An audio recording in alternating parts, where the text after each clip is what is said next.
من الشيطان الرجيم. بسم الله الرحمن الرحيم. الحمد لله رب العالمين، والصلاة والسلام على سيدنا محمد المبعوث رحمة للعالمين وعلى آله وأصحابه أجمعين، صلاة يرفع الله بها الهمة ويكشف بها الغمة ويئذ بذكرها الدين. اللهم إنا نسألك الخير كله عاجله وآجله ما علمنا منه وما لم نعلم، ونعوذ بك من الشر كله عاجله وآجله ما علمنا منه وما لم نعلم. ربنا آتنا في الدنيا حسنة وفي الآخرة حسنة وقنا عذاب النار. سبحان ربك رب العزة عما يصفون وسلام على المرسلين والحمد لله رب العالمين. hande ñalawmare altine sappo e tatabre lewru ramadana hijira annabi jameɗen muhammadu sallallahu alaihi wa sallama diga makka yahugo madina ujunere e temeɗɗe nayi e capanɗe nayi e jeeɗiɗi yaadore be ɗiɗabre lewru tatabru miladiya dañego annabi isa ujune ɗiɗi e nogas e jeego. en ɗon nder fasirgo deftere allah teddunde, en ɗon ha surawol baqara, en timmini hisbere nayabre kenya, en puɗɗan hisbere joyabre tilka rusulu. أعوذ بالله من الشيطان الرجيم.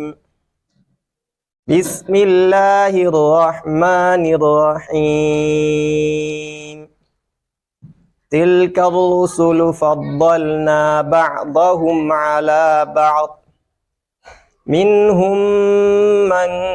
كلم الله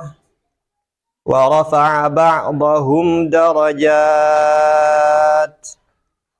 وآتينا عيسى ابن مريم البينات وأيدناه بروح القدس، ولو شاء الله ما اقتتل الذين من بعدهم من بعد ما جاءتهم البينات، ولكن اختلفوا، فمنهم من آمن ومنهم من كفر، ولو شاء الله ما اقتتلوا ولكن الله يفعل ما يريد. أعوذ بالله من الشيطان الرجيم. تلك الرسل فضلنا بعضهم على بعض، منهم من كلم الله ورفع بعضهم درجات، وآتينا عيسى ابن مريم البينات وأيدناه بروح القدس، ولو شاء الله ما اقتتل الذين من بعدهم من بعد ما جاءتهم البينات ولكن اختلفوا، فمنهم من آمن ومنهم من كفر، ولو شاء الله ما اقتتلوا ولكن الله يفعل ما يريد. جامراوي تلك الرسل بياتون ما نلابه وبيدو دو نلابه فضلنا من برن بعضهم يوغا مبه على بعض دو يوغا، منهم دندر مبه من كلم الله بالله ولواني ورفع بعضهم درجات وببو أمتني بدرجات مبه، وآتينا عيسى ابن مريم البينات nden mi hokki annabi isa bo hujjaji ko mu'jizaji, wa ayyadnahu mi sembiɗinimo bi ruhil qudusi be yonki senwe ko ruhu mo senwe. walau sha allahu wondo jamirawo muyino makhtalafa alladhina min ba'dihim, alladhina ɓen min ba'dihim ɓawo nulaɓe ɗo makhtalafa da ɓe lurayno, walakin ikhtalafu ولكن حقيقة اختلفوا بلوري، ومنهم ضندر مقتتل، ولو شاء الله مقتتل الذين من بعدهم من بعد ما جاءتهم البينات، ولو شاء الله نجم راموي مقتتل الذين من بعدهم، الذين بين من بعدهم مقتتل دابة كباينو، ولكن حقيقة اختلفوا بلوري، ومنهم ضندر من آمن نؤمن به wa minhum ɗon nder maɓɓe man kafara hufriɓe walaw sha allahu on ɗo jamirawo moyino maktataludaɓe kaɓayno walakin haqiqa allahu jamirawo yaf'alu oɗo huwa ma yuridu ɗum ko o muyi. ayare ɗo kayre fuɗɗi hisbere ɗo teña en timminiro benanta ayare wi'ore tilka ayatullahi natluha alayka bilhaqqi wa innaka la min almursalin. ayaje ɗe en jangi en fassiri keña ɗo jamirawo wiɗe fuumaje oɗo jangana ɗe annabijo be ummatore muɗum dow goonga ka fewre waranta ɗum ko seko waranta ɗum ha marɓe hakkilo. nden jamirawo se wi wa innaka la min almursalina, an ɗo aɗon nder nulaɓe. to ɗo do sembiɗinki martaba mako on ko annabijo sallllahu alayhi wa sallama, nden bo be ta'anisu mako ngam surol may ayingol jippi ha madina, nden bo ngel jippi wakkati sulhu hudaybiya. jamirawo se waddani mo qissa ɗaluta, nden bo ngol jippi caka kaɓe. jamirawo se waddani mo qissa ɗaluta be jaluta no waadi be nanta annabo en maɓɓe. nden jamirawo wimo qis'aje ɗo pat waddani ɗe annabijo ngam annabijo jangina ɗe ummatore muɗum. annabijo bo o anda fa wallahi oɗo nder nulaɓe allah. se jamirawo daray ha ɗoɗɗon se o wi tilka rusulu faddalna ba'dahum ala ba'd. jamirawo ɗo wolwana mumini en fu waɗɗo, oɗo wolwana ummatore annabijo fu, o wi ɓeya ton nulaɓe. tilka ngol ha nokkure ɗo ngol ɗo hooso diga fuɗɗode surowol bakara ha warugo ha nokkure man. kala inde annabojo garɗo ha ɗoɗɗon fu ngol ɗo hoosa kala inde annabojo mo wari ha annabijo sallllahu alayhi wa sallama fu. kanjum waɗi jomirawo wollir ɗum tilka, ɓeya ton ɗo nulaɓe. faddalna ba'dahum ala ba'd.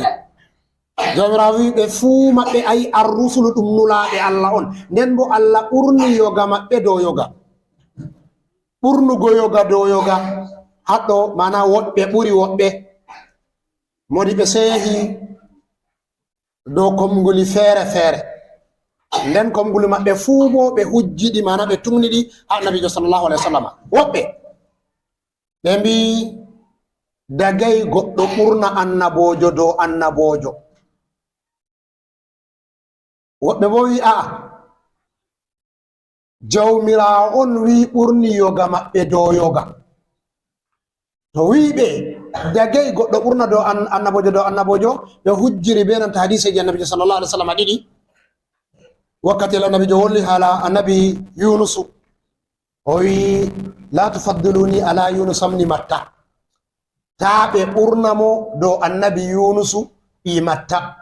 annabi yunusu nder ashurinko en o waɗi bo ha wuro wi'etengo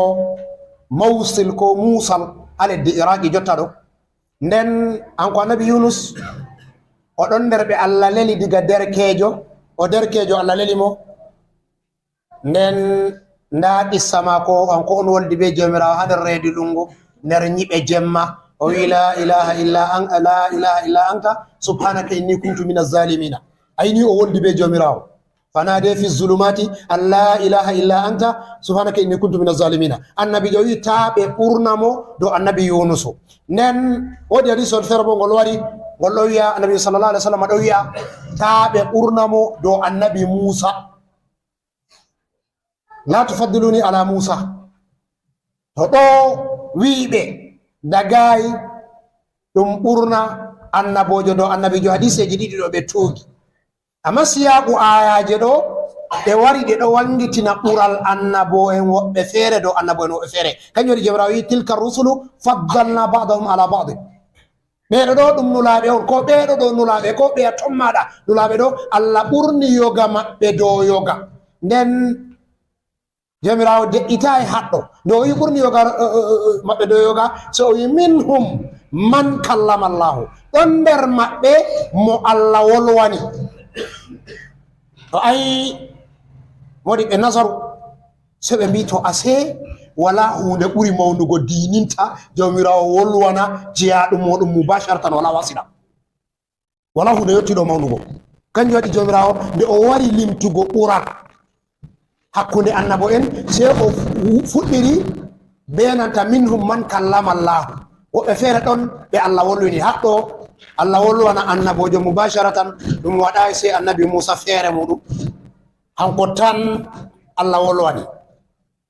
ay gisaji ma ɗon diga en tawan ha suratul arafi seɗɗa man en tawan gotka feere diga ha suratul ma'idati en tawan gotka feere ha suratul arafi timmuduka man en tawan ɗum hananta suratul shu'ara'i to kallama Allah ay jomirawo wolwanimo woodi ha jomirawo wi ha qur'anu wa ma kana li basharin an yukallimahu Allah illa wayan aw min wara'i hijabin wala no jomirawo wolwinira ɓi adama sai dai laata ɗum wahayu wahayu bo kanjum on wasiɗa mala'ikajo ko wasiɗa ilhamu ko ko nandi e maji no wahayu waɗirte aw yusira rasulan fayuhi bi isnihi ala ma yasha ko ala man yasha ko kuma o lela nulaɗo mana mala'ikajo on warata wolwana wala tagdi ko ɓi adamajo mo Allah wolwani mubasharatan diga kañum sai Allah nden wawi efti bolle Allah man bo nani ɓe lutti sai moy sai annabi Musa feere muɗum kanjum waɗi jomirawo wi wa kallama Allahu Musa takliman o wolwani annabi Musa wolwinki to haɗɗo ɓe tindini non wolde jomirawo woni mana no nde famorte wala no nde famorte sai dedei bolwanaɓe nde tan andata haqiqa mare no nde woni amma fillama ha israilinkoje ko ɓe mbi hanko annabi Musa nde ɓe ƴamimo o kalimullahi o woldan be Allah noy wolde Allah wa'i o wi saatugo wolde man ɓuri bana to ɓe kawti diggali ujunere wakkatiyel gotel en ɗo andi riggango woto hango yaali fu ngo ɗo waɗa bononda ɗuɗɗum amma o wi ɓe hawta diggali man bana ujunere sei laata ɗum riggango woto banni o nanata saatugo maago nden o wi welugo maare bo saali tindinore ɗon bo o tindini belɗum o wi ɓe hawta hunde welde nde ɓuri welugo ha duniyar ɗo fuu ɓe hawta belɗumji man nde ujunere banni wa'i wolde jomirawo mana nda kultorol nda welugo ɗi pat maji ɗi ɗo jillidiri hanko annabi Musa ni o nanirta wolde Allah to haɗo jomirawo nde wari limtugo ɓurdal hakkunde annabo en sei o wolwani annabi Musa hanko on o arti mana wato wolde jawmirawo mana sila hakkunde jeyaɗo muɗum be Allah je wala wasiɗa kanjum ɗum ɓuri mawnugo o wi minhum man kallama Allahu wa rafa'a ba'dahum darajat nden haɗiɗaɓol so o wi wa rafa'a ba'dahum darajat moggal modiɓe tafsiru fuu ɓe fotti haɗɗo ɗum annabi jo meɗen Muhammadu sallallahu alaihi wa sallam sappa ha nokkure ɗo wa rafa'a ba'dahum darajat woɓɓe kam o ɓamti darajaji maɓɓe nayi o wi faddalna ba'dahum ala ba'din to hawti jumla annabo en pat jomirawo ɓurni yoga maɓɓe dow yoga jomirawo ɓurni yoga maɓɓe dow yoga amma sei o wi watena musa minno man kalama law wa rafa'a ba'dahum darajat dow yogaji man woodi goɗɗo kam o ɓurnimo ha darajaji wa rafa'a ba'dahum darajat kañum woni ɓe tafsiru fu fottini moy on sappa haɗɗo hankon annabi jo meɗen Muhammadu sallallahu alaihi wa sallam to noyi ayare may nde oftirto nde famorte be hadiseji biɗi annabi jo wi taɓe ɓurnamo dow annabi Musa taɓe ɓurnamo dow annabi Haruna sei en laara modi ɓe tafsiru woɓɓe sei ɓe jeeyi ɓe mbi aa annabijo sallallahu alaihi wa sallam o wi ɓe wolde ɗo ta ɓe ɓurnamo dow annabi Yunusu be annabi Haruna fu wakkatiyel aranneku annabaku mako ko nden annabaku fuɗɗi jippugo ha mako oɗo waɗa ɗum dow tawadu'u be o andi annabaku mako pat amma o ɓuri ɓe amma oɗo waɗana ɓe tawadu'u on je ladabu o waɗanta jomirawo kanjum waɗi ɓawo ɗon ayi nde o eggi Makka o warti Madina o meeɗi oɗo jooɗi hadisol may ngol sahingol ngol wari sahihul Buhari sahabo en ɗo jooɗi oɗon nder suudu maako ɓe ɗon ha danki ɓeɗon gewta nde ɓeɗon gewta se goto wi'ata kay annabi ibrahima dey kalilullahi o beldiɗɗa o Allah wala ko yettima nder annabo en goto bo sewi kay nda annabi Musa kalimullahi mo Allah wolwanta ɓurayna se goto bo wi aa nda annabi Isa mo laati ruhullahi ɗum ruhu jomirawo on hay hanko ɓuri goto wi aa on ɗon gaɗa jokkirgol mere nda annabi adama kalifatullahi o kalifa Allah on hanko fuɗɗi ɓiɓɓe adama man sam hanko ɓurdi annabi jo ɗon no nder se o wurti nde o wurti se o wi ko on mbi ha dow annabi adama ha annabi ibrahima o kalilullahi non ɗum gonga annabi adama khalilullahi annabi jo se gonɗini ɓe dow ko ɓe wiman ɗo non ngam o yiɗi o wanginaɓe martaba makko on se o gonɗini ɓe annabi adama o laati o khalil annabi ibrahima o laati o khalilullahi ɗo to anani ɓe mbima kullatu beldiku kanjum on yidde nde tikkere wala ɓawo muɗum to a arti a yerdi goɗɗo to a tikkantamo woɓɓe bo ɓe fassiri kullatu no woni annabi ibrahima o khalilullahi ɗo bi ma'ana ay goɗɗo mo ruɗɗitintako ɗaɓɓirre muɗum to ni hanko on wari o wi o yiɗi to o hokketeɗo tan o ruɗɗititake to kullatu eftan manaji may ɗiɗi fu to a laari qissaji annabi ibrahima no waliri se a tawa hanko no woni ha jomirawo kala ko o wi Allah wannamo fu Allah ɗo wannamo ko o wi Allah hokka mo fu Allah ɗo hokka mo nen annabi Musa hanko bo nde se o wi wama qultum fi Isa kalimullahi fa huwa haqqun innahu kalimullah ko on wi hado annabi Isa o bollidiɗawo Allah ɗo annabi Musa o bollidiɗawo Allah ɗo non o bollidiɗawo Allah gonga ay kalimu bo en bolli haala muɗum nden wama qultum fi Isa ruhullahi fa huwa haqqun ko on mbi do annabi Isa ko o ruhullahi mana o ruhu on diga ha Allah ruhullahi na way a ɗo fassira do hanko ɗo oɗo mari ruhaniya gotka feere ba ruhu ruhaniya je jomirawo hokkata ɓiɓɓe adama fuu ɗo foti ha muɗum amma hanko o heɓi ɗum diga ha Allah mubasharatan mana o dañama diga dada tan wala baba o dañama ɗume diga dada tan wala baba se o laati ruhu jomirawo man on wari ha maako mana ruhu ɗum kala ɓiɓɓe adama fu mari ɗo a hanko je mako se laati feere je mako wari wala haaje dada be baba wari yotti ha mako wala haaje baba se wari yotti ha mako nasti ha dada mako tan to se o laati o ruhullahi haɗɗo kañum annabi jo wi wama qultum fi Isa ruhullahi fa huwa haqqun wama qultum fi adama fa huwa safiullahi wa khalifatuhu fi ardi fa huwa haqqun ko o wiya ɗo annabi adama hanko bo o lablabtiraɗo Allah nden hanko ɗo hanko noni kalifajo Allah ha leddi non ɗum gonga woni o wi amma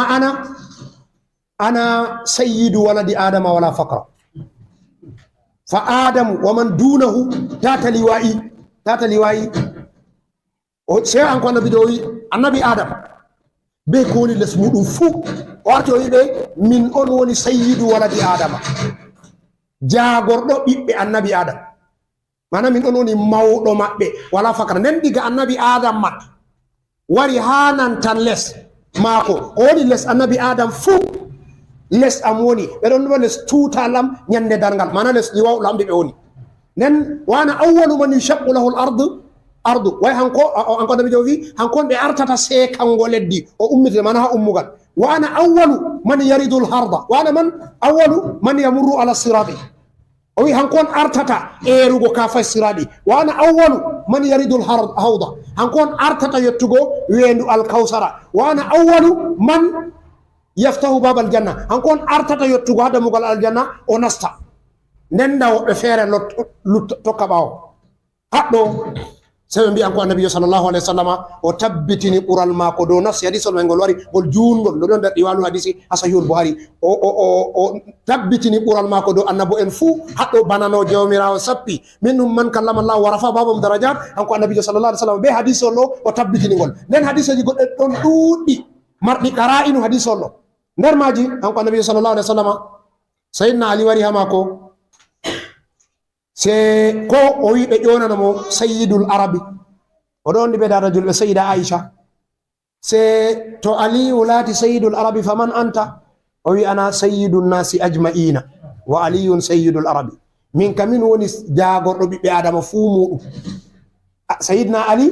an kono ni jagorɗo araɓe mo fuu maɓɓe to iɗum hadiseji man ɗiɗon ɗuɗɗi wanginɗi fablu ma konko annabijo sallallahu alaihi wasallam dow kala ɓiɓɓe adama fuu kanjum waɗi woɓɓe feere nder modiɓe tafsiru ɓe mbiya a dagi annabi ɗum ɓurna hakkude annabo en o ɓuri o ɓuri o ɓuri amma annabijo sallallahu alaihi wasallam ɓuri ngam dalila nassi ayaje ɗon ɗiɗi wa isa kadallahu min annabiyina misaqan wa minka wa nuhin wa ibrahima wa musa wa isa wa akasna minhum misaqan galiza ay jamravi o hoosi ni annabo en alkawe maɓɓe amma o fuɗɗirimo be man konko annabijo sallallahu alaihi wasallam anko arti o sango alkawal nden be annabi nuhu nden be annabi ibrahima nden be annabi musa be annabi isa jamravi wa akasna minhum misaqan galiza ay jamirawo wi supti haɗɗo kanjum waɗi modi ɓe wi ɓeeɗo ɗo ɓe jeyoɗo kamɓe on te ulul azmi minar rusuli hamɓe on ulul azmi ngam goto fu nde wari sey nde o canji duniyaru man ndu fuu maru kala goto fu to wari sey to canji duniyaru man ndu fuu maru to annabijo sallallahu alaihi wasallam ɓurdi annabo en fuu muɗum bana be nassi hadis ɗo o ɓurdi annabo en fuu muɗum be nanta nubuwatu maako nden o ɓurdi annabo en fuu be risala maako nubuwatu maako kanjum waɗi nubuwatu annabako makko onko annabijo sallallahu alaihi wasallam mooɓi annabo en luttuɓe man fuu muɗum kala ko annabojo heɓi ha annabako muɗum fuu hanko annabijo sallallahu alaihi wasallam o heɓi nden non nulal annabijo sallallahu alaihi wasallam mooɓi nulal annabo en fuu muɗum ngam kala annabojo fuu ɗon nole ha ummatore muɗum ko ha leñol muɗum ko ha wuro muɗum ko ha lamɓe muɗum amma annabijo sallallahu alaihi wasallam jomirawo wi wama arsalnaka illa kafatan linnasi bashiran wa nadira allah leli mo hakko wi'ete nasu fuu kanjum waɗi modi ɓe subti kujeji joyi ɓe wi annabijo sallallahu alaihi wasallam ɓurdiri be maji hales ayalen ɗo o rafa babamo darajati ɗo allah ɓurnimo ɓe nanta nulal mako ha kala annabo en fuu muɗum nden allah ɓurnimo ɓe nanta hitamu nubuwati an kon timminiri annabako annabo en wari ɗuɗɓe amma diga ɓaawo mako wala annabojo feere nden allah ɓurnimo ɓe shari'a mako mofti shari'aji fuu moyti shari'aji fuu nden allah ɓurnimo ɓe nanta ɗume deftere alqur'ani kayre feere mare nde ɗo sawi mujisaji ɗi wala keron bana cheikhu voliri ka o wi qur'anu nde fuu mare nde mujisa on nden kala aya fuu ɗum mujisa on dalila bo ay jomirawo waɗani araɓɓe tahaddi ɓe gadda be nanta surawol gotol ay fatu bi suratin mislihi ko wadde surawol gotol ko fotata ɓe maga wi surawol gotol bo ko wal asri ko inna aɗa sura kanjum on mari ayaje tatati ko ɓe wadda hefere ɓe wadda ko bana ayara man ɓe araɓɓe ɓe fasiyante en ngam man ɓe wadda irum surol man to ɓe mbi qur'anu na gonga ba ayi ɓe tampi haɗɗo to ayi jomirawo waɗani ɓe taddi be surol gotol surol man ɗo mari aya tati to a wi aya tati qur'anu ɗo mari aya 6,000 be hunde feere 6,000 be hunde feere se a sennita ɗum nde tati to ha qur'anu tan a heɓan mujisaji feere feere 2,000 ɗi jomirawo waɗani hefere ɓe taddi be maji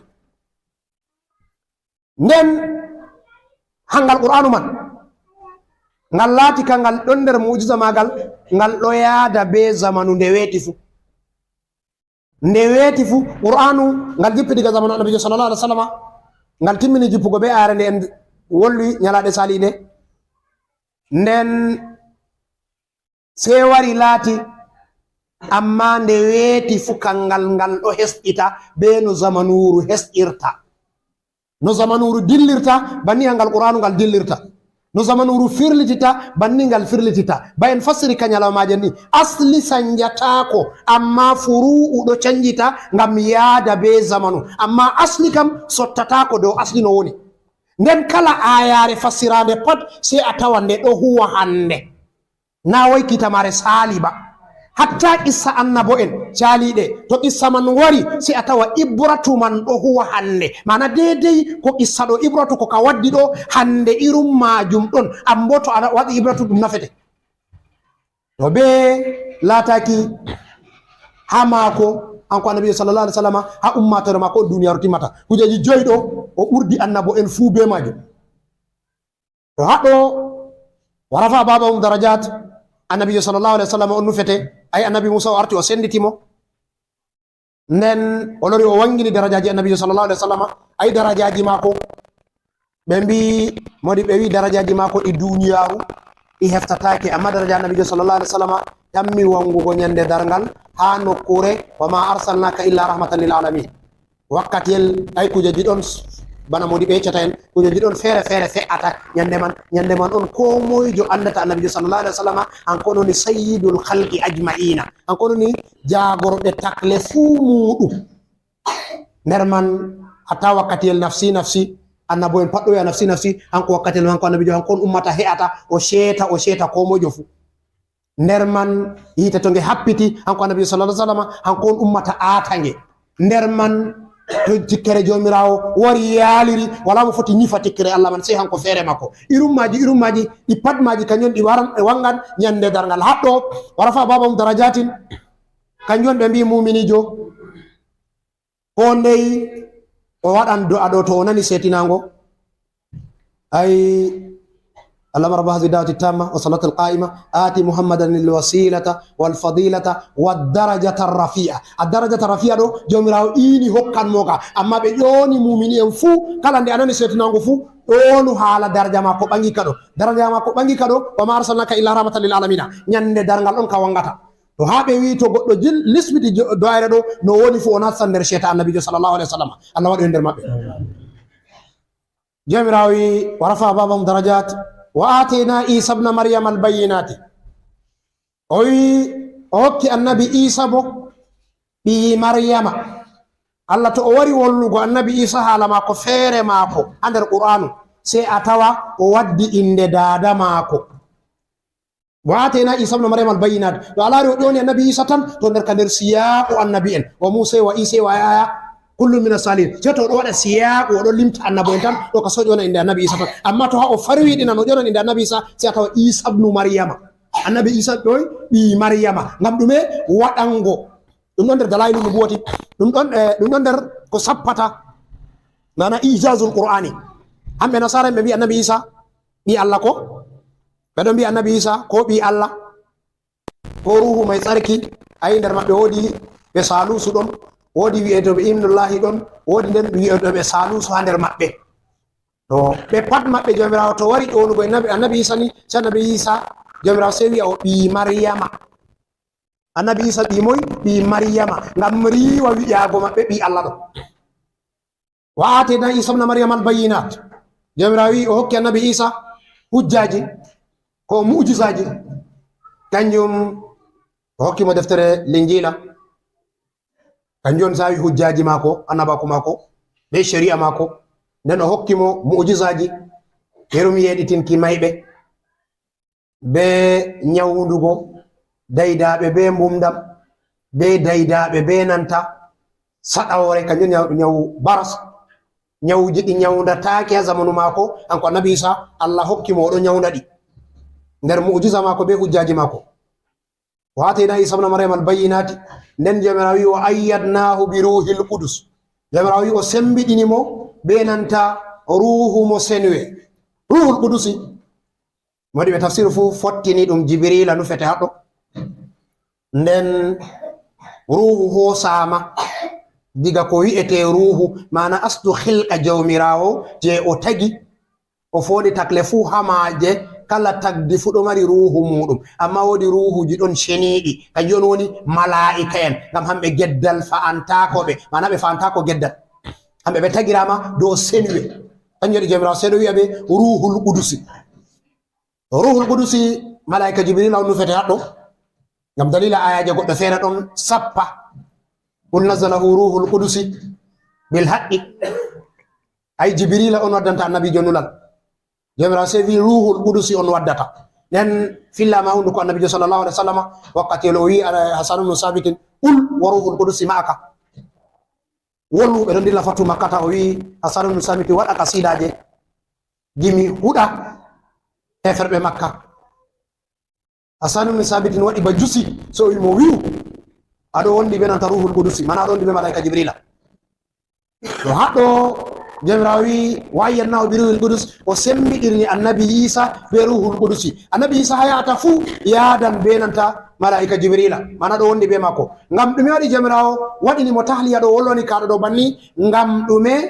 yahudu en ɗo yawi annabi isa ɓe nuɗɗinaymo ayi yahudu en kamɓe on tokkiɓe annabi musa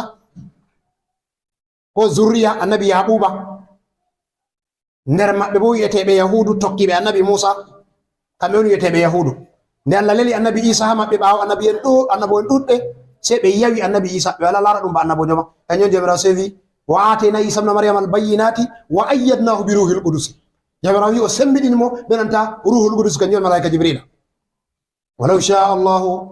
maktatala alladhina min ba'dihim walaw sha allahu wonɗo jomirawo muyino alladhina min ba'dihim warɓe ɓawo maɓɓe ɗo maktatala da ɓe kaɓayno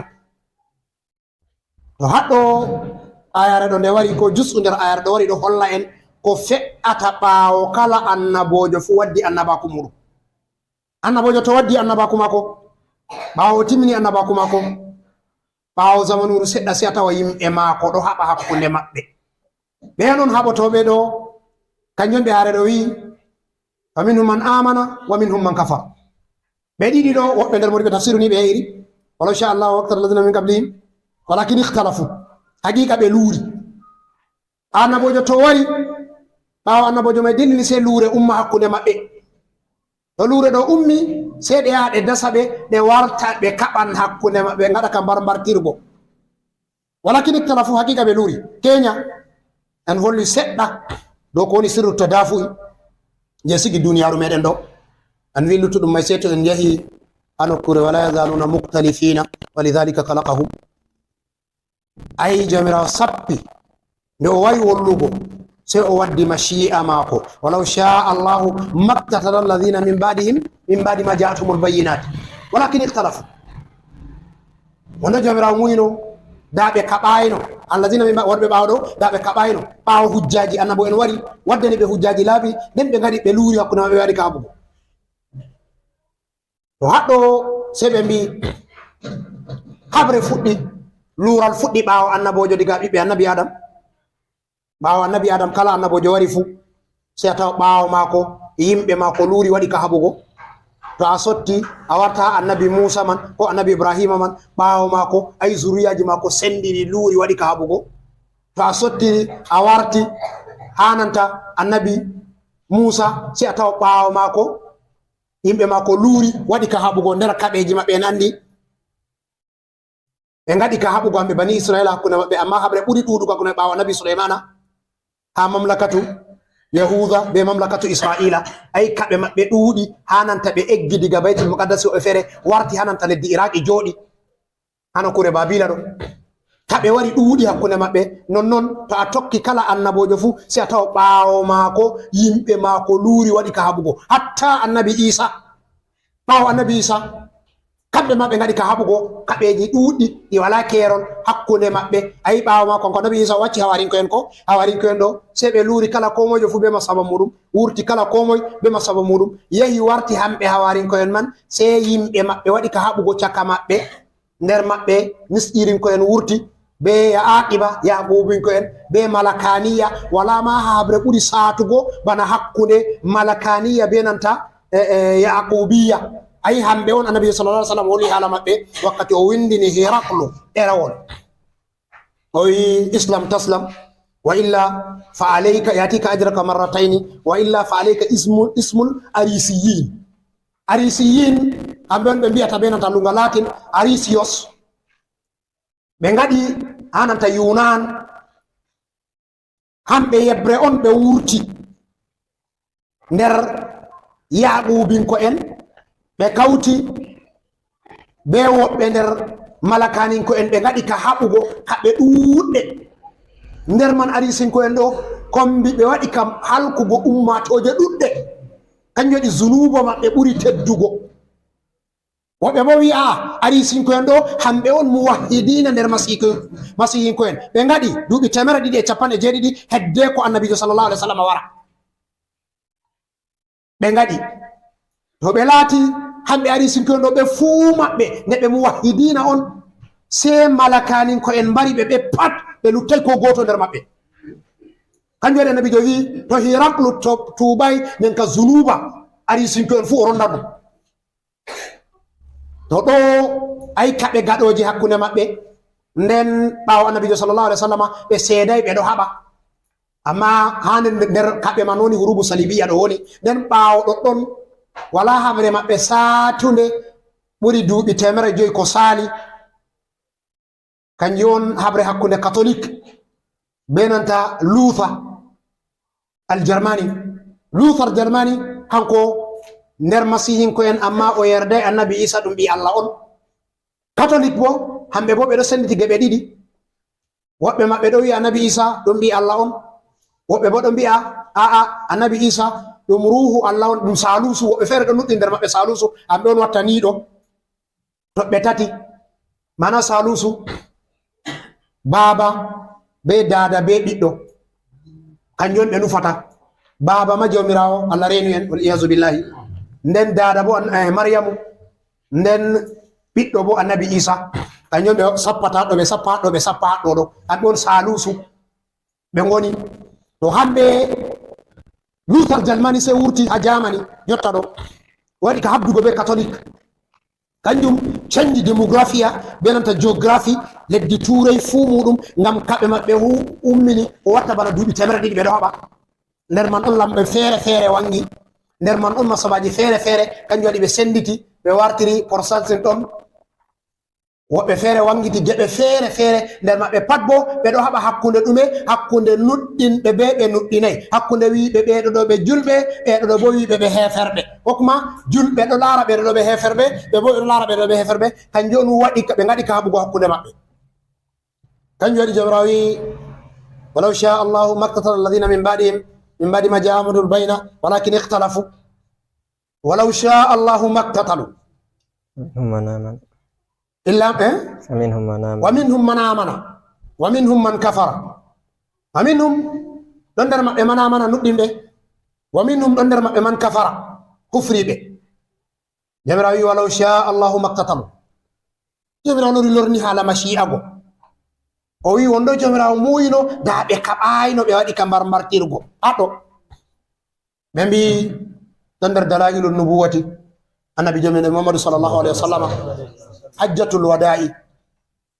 wakkati o jaɓɓita ummatore mako o wi la tarji'u min ba'di kuffaran yadriku babukum riqaba ba'd ta on waylita ɓawo on warta on heferɓe yoga moɗon waɗa ka fe'ugo dane yoga ayi ɗum dalailun nubuwati on hanko annabi joɗo andi ko war fe'ata nder ummatore mako o tammi warugo isaji ɗon ɗuɗɗum tabitinoji ɗiɗo ɗo amma ko en sappata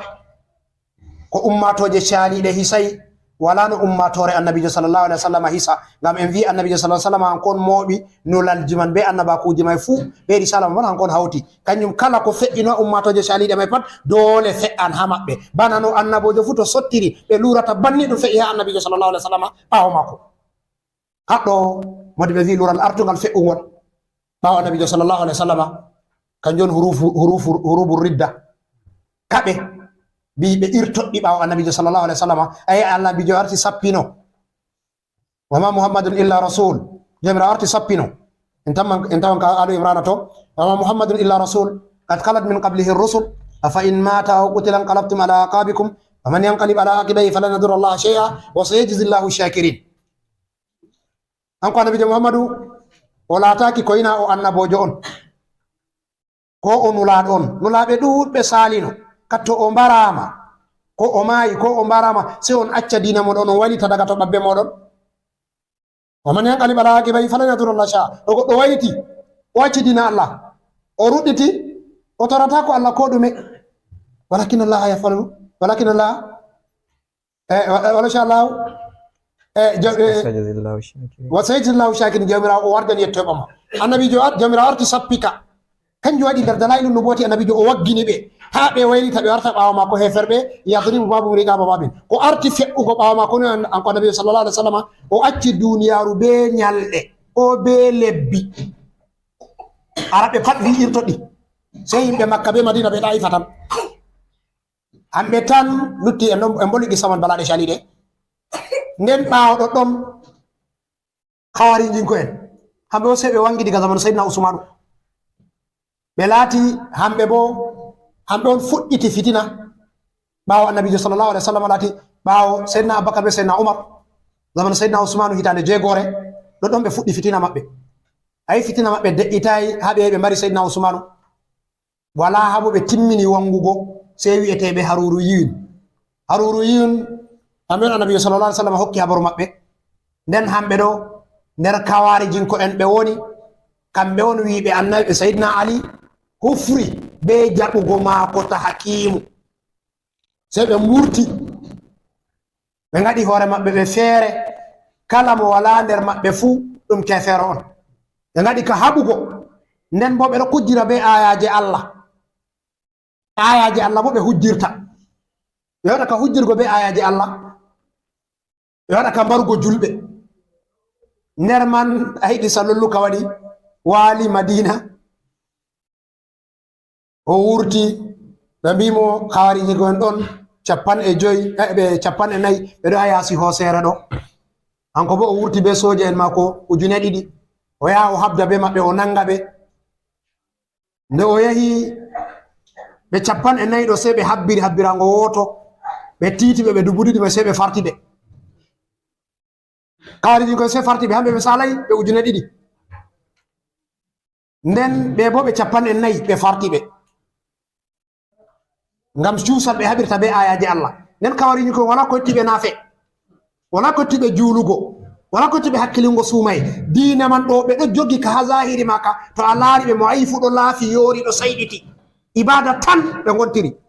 imanu maɓɓe bo saali ha nufata ɗo je yorugo ɓernde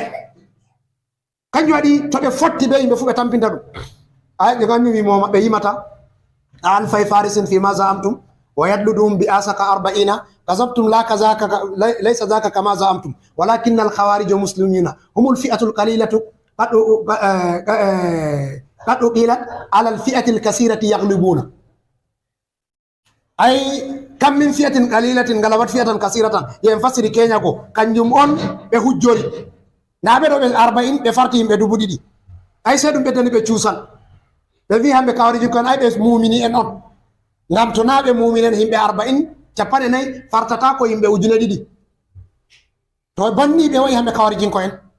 hamɓe ayi ha hande Allah ɗo lutti irum maɓɓe o marɓe aqida maɓɓe ha nder julɓe Allah reni en be cari maɓɓe to se laati hamɓe kawarijinko en ɗo hamɓe ɓe ɗon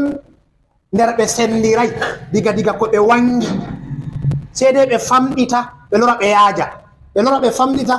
yaaja nden ɓaawɗo ɗon fitina mo kanna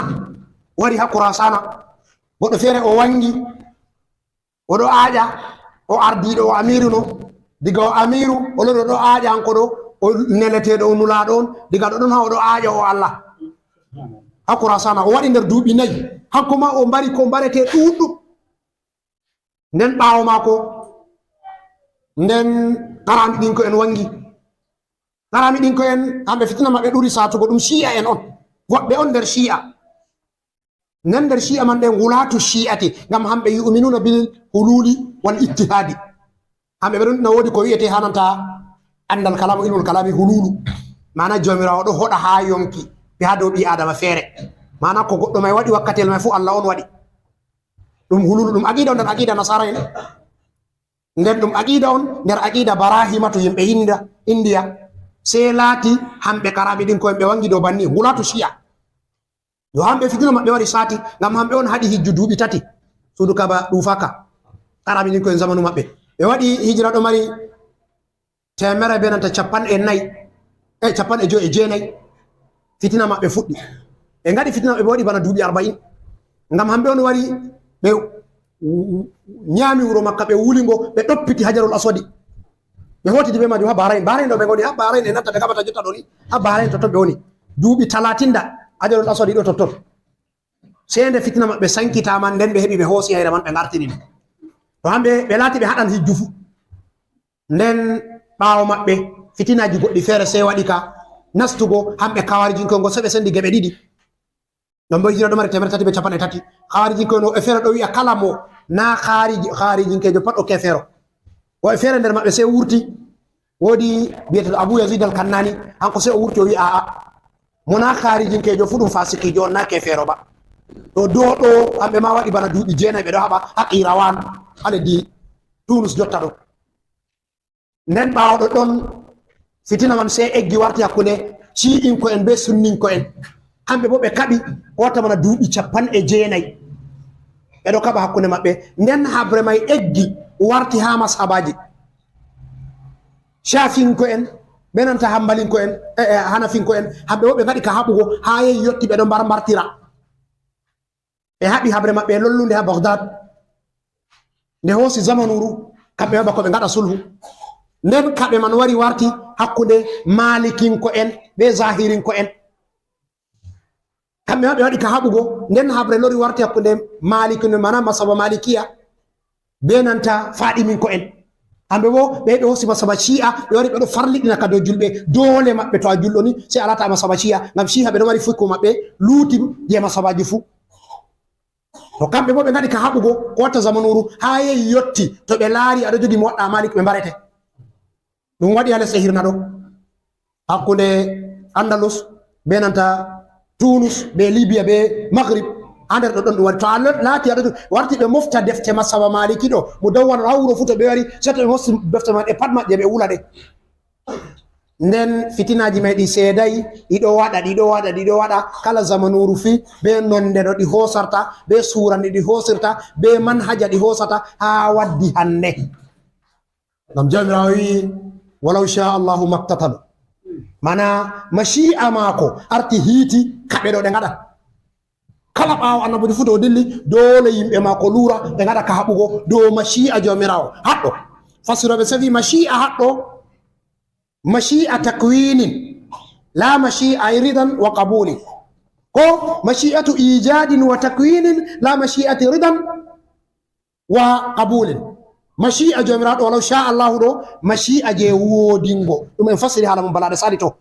mashi'a jomirawo on woodinta hunde diga nde wala nden laatina nde mana jomirawo on arti tagi nde waɗan nden ɗume on bo o waɗi nde ngam hikima maako to nde haɗo mashi'a wari bo dow kalimaji teddiɗo ɗo kañum jomirawo sey timmini ayare man o wi walakinna Allaha yaf'alu ma yurid haqiqa jomirawo oɗo huwa ko o muuyi to haɗɗo ittitalu ɗum fe'ata hakkunde ɓiɓɓe adama ɓaawo annabo en ɗum waɗi dow mashi'a jawmirawo to en waɗi ɗum waɗi dow mashi'a jawmirawo ngam hikima maako Allah en boni no balaɗe saliɗe kala kujeji ɗiɗi liddotirɗi to ɗi wari ɗi hawti pat to woodi ko ɗi rimata hunde wonde feere kala kujeji ɗiɗi liddotirɗi to ɗi gari ɗi kawti fuu ɗi riman hunde wonde feere nafoore hikima jomirawo on waɗi iktida'u ɗo woɓɓe nder modiɓe sey ɓe mbi to ɗum on waɗi mashi'a jomirawo doggiri banni to haɗɗo jomirawo nde o laati o peeshiɗo andal maako bo laati huuɓi ko ɗume mashi'a maako sey tagiri kawnu meɗen banni waɗi dole to yimɓe ɗon ha kawnu man dole haɓa dole yimɓe to ɗon ha kawnu may mbartiran diga fuɗɗode surol Baqara ɗo woodi e jomirawo wi en ɗume jomirawo wi wa iz qala rabbuka lil malaikati inni ja'ilun fil ardi khalifa ko qalu ataj'alu fiha man yufsidu fiha wa yafsiku fil ard ataj'alu fiha man yufsidu fiha wa yasfiku dima ay diga wakkatiyel jomirawo wi diga wakkatiyel jomirawo wi o waɗan ha leddi khalifa malaika en o arti yeddugo mana arti fottirgo be maako ataj'alu fiha man yufsidu fiha kadi a waɗan Allah a loran a waɗa ha dow leddi ɗo to a laari ƴamol may ni holli malaika en noon ɓeɗo mari hibra be ko ɗo fe'a ha duniyaru meɗen ɗo ɓeɗo mari hibra be ko ɗo fe'a kanjum waɗi ɓe wolluniri jomirawo be man kadi Allah ma a loran a waɗa fayin wonno ha leddi ɗo o waɗa ka rufugo iyam di to ni takwinu leddi man Allah tagiri nde kala ko jooɗi ha maari fuu dole mbartira ɗum ɗon nder seɗɗa ha jus'u sirru tadafu'i ko en bolli keña ɗo kala ko jooɗi ha dow leddi fuu dole hunde man nde marmartira nde waɗan ka nde luuran dole bo nde waɗa ka haɓartugo ni Allah waɗi leddi man kujeji ɗiɗi ɗi fottatako ɗi narra nder Allah andal Allah woodi ha Allah waɗi ɗum ɗo narri may tan rammiɗin ɓe nder modiɓe ko kuma woɓɓe nder modiɓe ɓe mbi'a ba Allah tagi mala'ika en hamɓe bo ɓe yeddata Allah sam. Allah tagi tagle feere bo kanje bo ɗe yeddoje Allah tan. Allah sai waɗi ɓiɓɓe Adama bo ha caka woɓɓe maɓɓe yeddan Allah woɓɓe maɓɓe bo yeddatako. To hikma jomirawo sai yahi dow banni. To ha yeddoɓe be ɓe yeddatako ɗo ko kuma ha heferɓe be julɓe fa minhum man amana minhum man kafara ɗo woɓɓe feere julɓe ɓe ɗo yiɗi duniyaru ndu fuu maru ndu warta ɗum julɓe on. Heferɓe hamɓe ɓe ɗo yiɗi duniyaru ndu fuu maru warta ɗum heferɓe on. Seta daafu ɗo waɗa kala mo heɓi sembe fuu haɓan turugo wane bo to heɓi sembe haɓa turugo wane ta daafugo sai waɗa ka waɗugo dow ɗume dow mashi'a jomirawo ngam ni leddi man nde worirta. To na non dandi walano walau sha Allahu maktatalu walakin Allah yaf'alu ma yurid. Hakika hunde ɗo jomirawo ɗo waɗa nde mana oɗo waɗa nde dow irada maako o waɗan ko o muuyi hanko jomirawo bo la yusalu amma yafalu wa hum yusalun o ƴamatake ko waɗi o waɗani kaza hikima maako yahiri banni enen ko woni dow meɗen nuɗɗungo yerda dedei muuyo Allah no yahiri. Na يا أيها الذين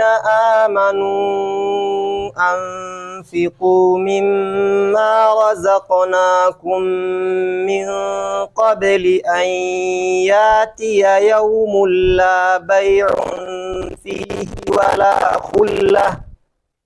أنفقوا مما رزقناكم من قبل أن يأتي يوم لا بيع فيه ولا خلة ولا شفاعة والكافرون هم الظالمون. يا أيها الذين آمنوا أنفقوا مما رزقناكم من قبل أن يأتي يوم لا بيع فيه ولا خلة ولا شفاعة والكافرون هم الظالمون. جمراوي يا أيها الذين آمنوا يا أولو المؤمنين أنفقوا ساتك كو نفي مما رزقناكم دونكم رزقون من قبل يسو أن يأتي يوم يلومار وندفر ولا لا بيع ولا صتدي ولا قلة ولا صوبراغو ولا شفاعة ولا شيتو والكافرون هفر به هم الظالمون هم دوني توني به ينكي دمولو. جمراوي يا الذين آمنوا أنفقوا مما رزقناكم هاتو modi be tafsir fu be potti do ayara do wari nde do huuba do infaqu mo wajibi be mo mustahabbu fu mana do wolwana hala zakka be ko warata baawo zakka fu mana sadakaji fi sabilillahi be chahuji gadetedi pat nasti haddo. Jawrawi onon mu'minin ya alladhina amanu anfiqu nafe ko satke mimma razaqnakum dum ko mi riski on satke ko mi riski on ɗo dede ko yiyata on ɗo mari ɗo Allah on riski on ɗum ngam man satke ɗum min qabli an yatiya yawmun hedde ko nyalawmare feere nde wara satke hedde ko nyalawmare feere wara haɗɗo ɓe mbi nyalawmare dargal jomirawo nufata haɗɗo ni woɓɓe mo mbi aa nyalawmare mayde ngam dalila ayaji goɗɗi feere ɗiwi wala wannama fil ardi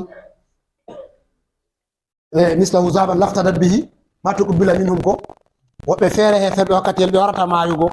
wonɗo ɓe maranno duniyar no ɓe koni dow maru fuu ɗum kangeeri on nden ɓe waɗa sadaka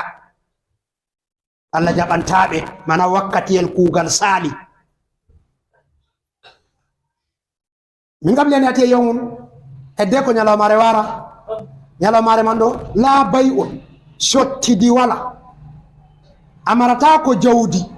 nyande man a wi'a ha a sotta yonki maɗa amarata ko jawdi a wi'a ha a sottana goɗɗo feere yonki muɗum waɗata ko wala kullatu non nyalawmare me bo sobiragu nafatako mana nyalawmare man wala nda sobajo am ɗo o nafatam ko o yidatam